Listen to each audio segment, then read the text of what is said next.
안녕하십니까? 평생투자 파트너입니다. 오늘은 3월 6일 월요일입니다. 현재 시간은 7시 40분입니다. 오늘 방송 시작하겠습니다. 오늘은 회원분과 통화를 하다가 에코프로비엠을 보유하고 있는데 언제 팔아야 되느냐 뭐 이런 이야기를 하시면서 목표 주가를 어떻게 보느냐라고 말씀하시더라고요. 그래서 저는 뭐 이래 본다. 그랬더니 이제 회원분께서 내가 패그라는 것을 좀 봤는데, 그러니까 피터린치 책에서 봤다라는 것이죠. 근데 이것을 어떻게 하는지 자세히는 모르겠다. 보긴 봤는데 알 것 같은데 모르겠다. 그래서 그러면 팩으로 에코프로비엠을 한번 좀 목표 주가로 한번 좀 설정해 봐줄 수 있느냐? 그래서 예, 알겠습니다. 이렇게 하고 방송을 켰습니다. 그거 이야기하기 전에 시장 먼저 분위기를 먼저 이렇게 좀 보겠습니다. 코스피를 먼저 좀 보면, 코스피를 일간 차트로 한번 볼게요. 일간 차트로 보면, 오늘 거래량을 동반한 어떤, 상승이 있었습니다. 근데 이 이전에 저희가 요거를 자주 봤었죠. 어, 달러 대 유로. 요거를 좀 먼저 봤었잖아요. 그죠? 달러 대 유로에서는 여기 보면 먼저 과열이 들어오면서, 하방이 조금, 막, 좀, 좀 이렇게 마무리될 것 같다. 그 말은 이게 먼저 코스피보다 반응할 가능성이 높으니까 코스피가 좀 오를 수도 있겠는데 이런 생각을 하고 있었죠. 방송에서 말씀드렸던 것처럼. 그리고 회원분이 이야기해 주셨던 중기채 관련한 것도 좀 보면은 이렇게 중기채에서는 아직 뭔가 이렇게 느껴지는 건 없어요. 그러니까 이 말을 해석해 보면 어, 채권 금리는 아직 뭔가 좀 불안한 상태에 있는 것이고, 대신에 환율이 좀 움직이는 상태에서 코스피가 움직인 거 아닌가? 이렇게 좀 생각이 드는 겁니다. 그래서 아직 지금 오늘 분명히 이렇게 상승을 했지만, 뭔가 마음이 좀 그렇게 편한 모습은 아닙니다. 그리고 주간 차트로 좀 이렇게 보면은 일단 이런 모습이죠.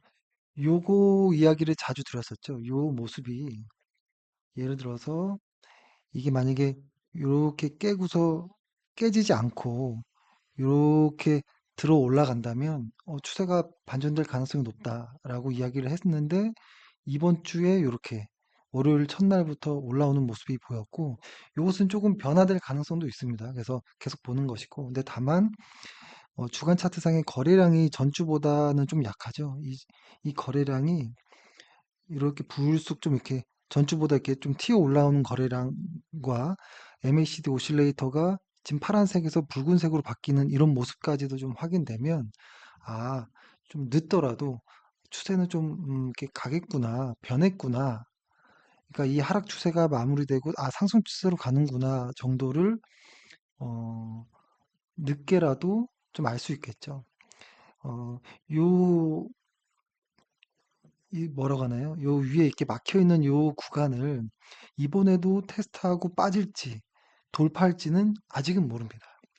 아직은 모릅니다만 어, 이 월간 차트 상에 보면 월간 차트로 이렇게 보면은 자주 말씀드렸던 것처럼 이렇게 좀 이렇게 돌아 나가는 모습이 나오잖아요. 그래서 시장은 이렇게 돌아 나가는 것 아닌가 이런 생각을 좀 합니다. 그러니까 이걸 정리해 보면 이런 것이겠죠. 시장이 이렇게 크게 돌아나가는 이런 과정 안에서 단기적으로는 왔다 갔다 할 수 있는 거죠, 이렇게. 그렇죠? 근데 이런 왔다 갔다에 매번 이런 어떤 고점과 저점을 맞춘다는 것은 사실 뭐 불가능하죠. 이 큰 어떤 이 모습을 알기도 어려운데 이 안에서 작은 것까지 맞춘다는 것은 불가능하거든요. 하지만 미리 소설을 써보는 것이고 어떤 기준을 정해보는 것이죠. 그래서 그런 정도의 의미로만 봐주셨으면 좋겠고, 저희는 요거 있잖아요. 역시 장기 관점은 변하진 않았습니다. 금리 인상의 어떤 종료 사이클이 거의 다 왔다라는 것이고, 뭐 한두 번은 올라간들 거의 다 온 것 아니냐 이런 생각을 하고요. 그래서 크게 보면 코덱스 200과 코덱스 200 뮤체혼합의 비중은 여전히 확대하는 것이었고 저번 주까지만 하더라도 인버스라든지 이런 부분의 어떤 비중이 확대였었는데 이번 주에 들어서 단기적으로라도 단기적인 관점에서도 코덱스 200을 확대하고 인버스 비중은 축소하는 정도로 이렇게 좀 변화가 있습니다. 그러니까 장기 관점은 잘 변하지 않겠죠. 근데 다만 단기 관점들은 자주 변할 것입니다. 어, 보통 장기 투자 관점은 특히 시장 같은 경우에는 밸류에이션으로 보는 경우가 많은데 단기적인 관점은 차트 수급이 좀 더 앞서겠죠. 그래서 그렇게 본다라고 말씀드리고 일단 패그에 대해서 이야기를 좀 해보면 뭐 오늘 저희 교촌 FMB를 했는데요. 만약에 시간이 된다면 에코프로비엠의 목표 주가도 한번 계산해보고 교촌 FMB의 목표 주가도 한번 계산을 좀 해보겠습니다. 어,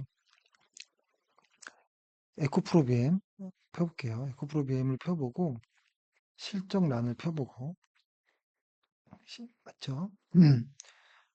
사실 이렇게 연간으로 해놓고 요거를 하기에 앞서서 아까 제가 여기에 장표에 이런 말을 써놨는데요.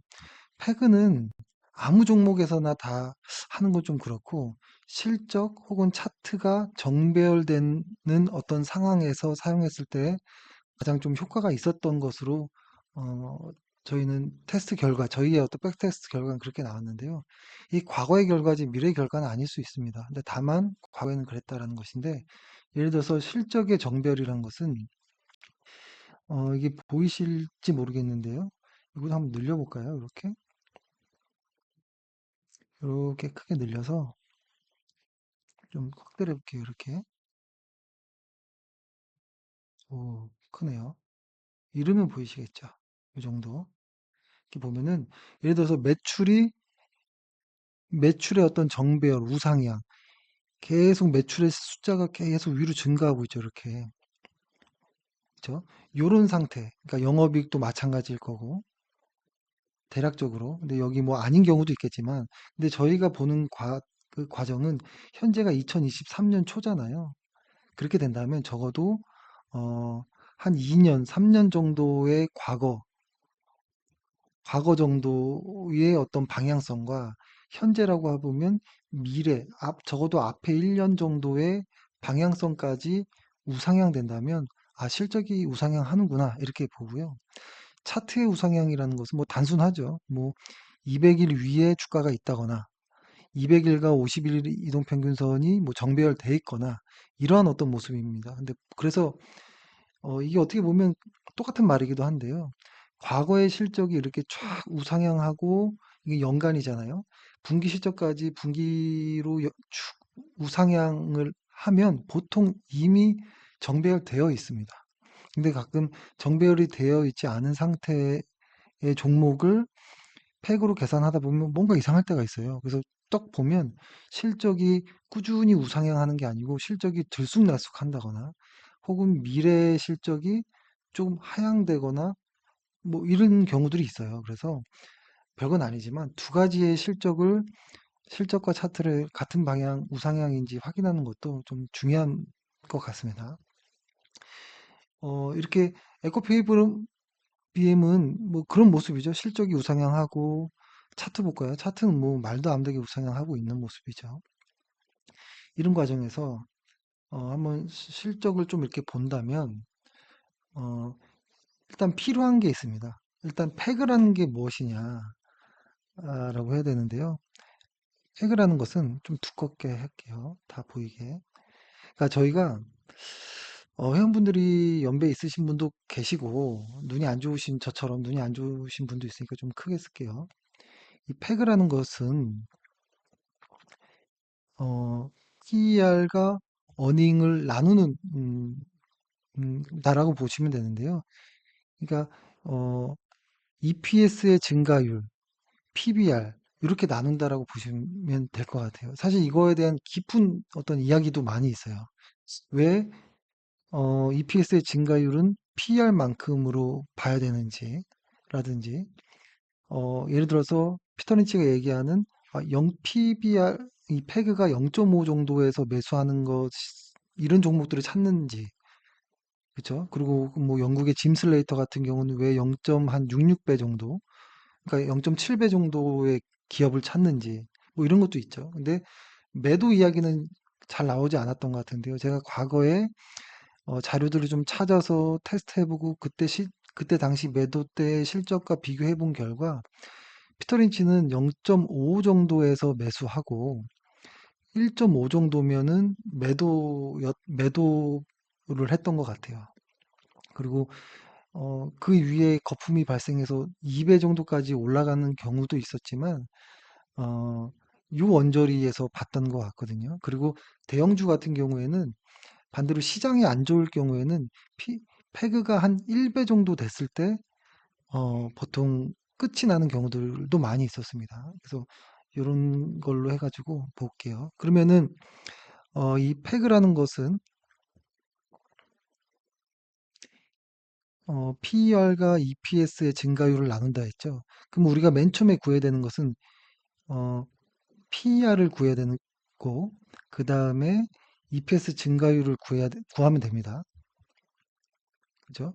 근데 이 PER을 어떻게 구하느냐? 이게 기초적이지만 다 모른다 생각하고 해보면 일단 주가는 EPS 곱하기 PER이잖아요. 근데 보통 이렇게 우리 보면 주가는 나와 있죠. 현재 가격이 얼마인지. 그리고 실적은 과거 실적, 미래 실적, 예측치를 쓰더라도 나와 있잖아요. 그러면 이 관계에서 PER이 나오는 것이죠. 근데 예전에 사실 이 패그가 나온 게 1960년도 때 처음 사용됐고, 그 다음에 뭐 영국의 짐 슬레이터가 그 이후에 이야기를 하고, 한 80년대는 피터 린치가 이야기하고, 그 이후부터는 보편화됐던 이런 것인데, 논란이 있어요. 이게 언제적 EPS를 써야 되느냐. 이게 지금 현재 요 구간이 2023년이고 여기가 2024년이잖아요. 여기가 2022년도.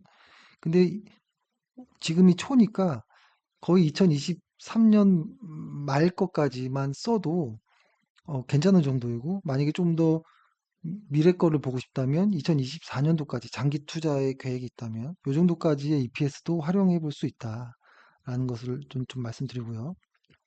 어, 그렇게 해서 한번 구해 볼게요. 그렇게 되면 에코프로 BM의 현재 주가가 얼마인가요? 에코프로 21만 7천 원이죠. 21만 7천 원. 그러면은 21만 7천 원. 그 다음에 EPS는 EPS가 올해 말 걸 볼게요. 4,179원. 4,179원 곱하기 PER. 그럼 PER은 요걸로 계산하려면 요걸 요로 밑으로 가서 나눠주면 되겠죠? 요걸 계산해 볼게요. 바로 계산기. 음.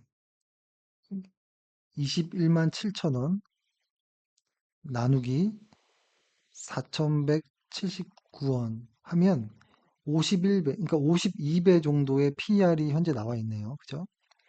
PER은 52배예요, 현재. 52배.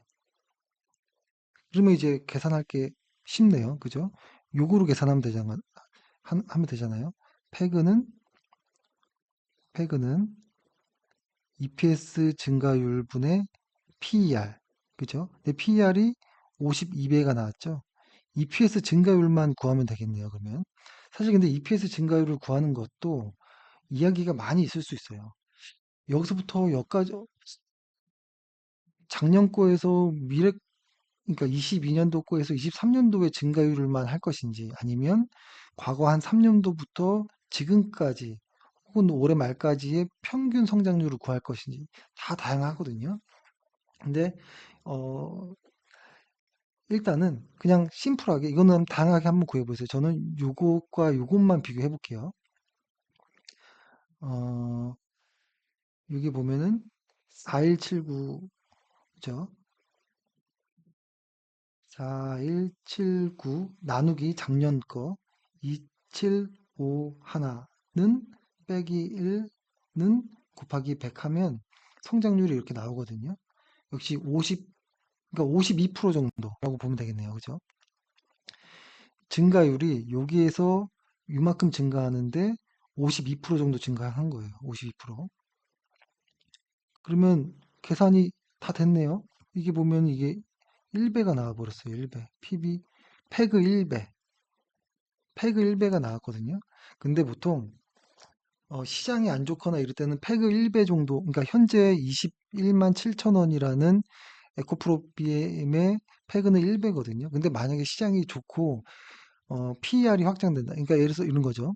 주가라는 것은 EPS와 PER의 어떤 함수인데 EPS가 막 증가해요. 근데 PER도 같이 확 확장돼 버릴 때 그 주가는 확 날아가면서 보통 고점을 만들거든요. 고점이 만들어지는 순서는 PR의 확장이 먼저 꺾이면서 고점이 만들어지거든요. 실적은 그대로이지만 그렇게 본다면 시장이 좋다 계산하고 PER이 1.5배 정도까지 증가한다라고 가정해 보면 그죠? 1.5배라고 해보면 한 대략 한 80배, 한 75배 정도까지 이렇게 증가해 본다고 해볼게요. PER이 그러면 얼마예요? 나눠볼까요? 다시 한번 나눠보면 75 나누기 52는 1.4 대략 뭐 1.5라고 할게요. 1.444인데 이 정도까지 증가할 수 있다라는 거잖아요. 그죠? 그럼 여기서 계산해 볼까요? 다시 이 주가는 얼마 정도 될 수 있느냐? 현재 이 요거 4,179원 제가 엑셀 없이 그냥 하는 거니까 갑자기 저도 버벅대네요. 곱하기 현재 PER이 요 정도 현재 PER에서 요 정도 증가할 수 있다는 거잖아요. 52에서 75로 바뀌는 거죠. 이걸 계산해 보면 가격이 나오겠죠. 4179 곱하기 75 4179 곱하기 75배 정도까지도 그렇게 되면 얼마예요? 31만 원. 그러니까 31만 원 정도까지도 패거의 관점에서 거의 맥스로 봐줬을 때 시장이 좋을 때 맥스로 봐줬을 때가 거의 한 31만 원 정도까지도 갈 수 있겠구나. 이렇게 볼 수도 있는 것이죠. 근데 보통 시장이 그러니까 대형주 같은 경우 아주 성장하는 애들은 패그가 잘 안 떨어집니다. 0.5배 이렇게 잘 안 나오거든요. 근데 그래서 보통 PER 패그 1배 정도까지는 그래 그럴 수 있어 하고도 가주거든요. 그래서 시장이 좋고 만약에 뭔가 달라진다면 코스피가 달라지고 외국인 수급이 들어오고 시장이 펼쳐진다면 지금 현재 에코프로비엠이 21만 7천 원이지만 한 30, 예를 들어 뭐 그냥 30만 원 정도라고 해볼게요. 30만 원 정도까지도 가볼 수 있겠구나. 그럼 앞으로 얼마나 더 증가할 수 있을까요? 이걸 계산해 보면 앞에 거 30만 원 나누기 21만 원은 빼기 1는 곱하기 100. 42% 정도가 상승할 수도 있겠구나. 뭐 이렇게도 생각해 볼 수 있는 것이죠. 그렇죠? 근데 요거는 미래의 어떤 예상치를 사용하는 거다 보니까 미래의 EPS가 어떻게 변하는지를 잘 봐야 돼요. EPS가 자주 바뀔 수 있거든요. 조금씩, 근데 막 크게 그러진 않지만, 그래도 조금씩 변경될 수 있으니까 EPS를 잘 보고, 과거의 실적과 미래의 실적이 우상향하는 모습에서 EPS와 어떤 PR로서 팩으로 구해보는 것도 하나의 방법일 수 있다라고 말씀드리고, 저희가 사실 교촌 FMB도 좀 이렇게 보려고 했는데요. 저희는 현재 여기 지금 가치 평가하는 요 구간이 사실 패그는 빼놓고 있었는데요. 어, 다음에 한번 패구도 좀 넣어 보겠습니다. 원하신다면. 그렇게 해서 내일 다시 교촌 FMB를 얘기하고 시장 이야기와 함께 다시 또 돌아오겠습니다. 예, 오늘 하루 고생 많으셨습니다. 감사합니다.